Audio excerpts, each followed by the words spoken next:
Albert Camus once remarked, there is but one true philosophical problem, and that is suicide. In 2023 alone, there was 50,000 suicide deaths. That is more in 1 year ever in recorded history. Despite its discomfort, suicide remains a pervasive global issue, with mental health concerns rising throughout recent years. With the stats shown earlier, it shows that men are 4 times more likely to kill themselves over women. This is a disproportionate amount of men compared to women. Millions struggle with depression, and on the internet we see that there's tons of men that are posting on social media screaming for help with memes, videos of all sorts, making jokes, or even just crying out for help. This is something that I've noticed and that many have noticed lately within social media apps like TikTok, Instagram. Here are some examples of the posts that I'm talking about.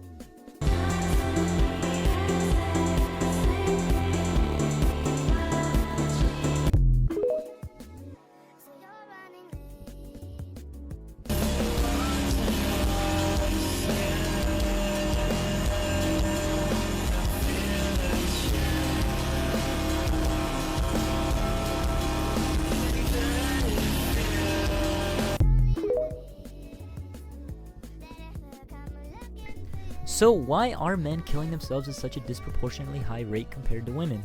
I believe there are 3 reasons. 1 being male loneliness, 2 being social media, and then 3 being traditional masculine norms. Male loneliness stands as a profound contributor to the rise in suicides among men. With more men reporting they have less close friendships, reporting not being involved in any romantic relationships, and overall feeling like they have no one to turn to, statistically it's showing that men are growing more lonely. And with this stat showing that more men are less likely to be in relationships compared to women in the same age group, it shows that there is some sort of proof that there is more lonely men. Now, whether you want to argue that there's a lot more other underlying factors as to why women are more likely to be in relationships compared to men in the same age group, whether it being that these women are aging up and dating older men, and they're less likely to date men their own age, it still shows that men are less likely to be in relationships. So with men feeling more lonely now than ever, why are men feeling this way? I feel like one of the main contributing factors to this is social media, whether it be apps like Instagram, TikTok, Facebook, or dating apps like Bumble, Tinder, Hinge. I feel like a lot of these is contributing to men feeling like they have less value and less worth.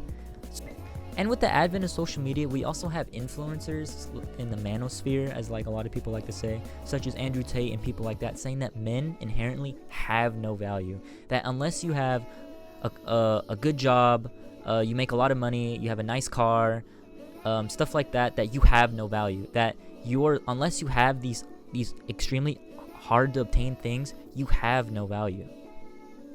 Get as rich as possible. You are born to lose if you don't have motivation at 18. In the modern world, as competitive as it is, all those girls, those 18-year-old girls you go to school with, are talking to some 28-year-old man with a yacht somehow. And you're sitting there lonely, and you don't have motivation? The only way to win this game is to become as powerful as possible. It's difficult, and it's getting harder and harder, and this is why I teach the things I teach to men. You can't just be Joe Schmo and win anymore. Those days are over. You have to be something else.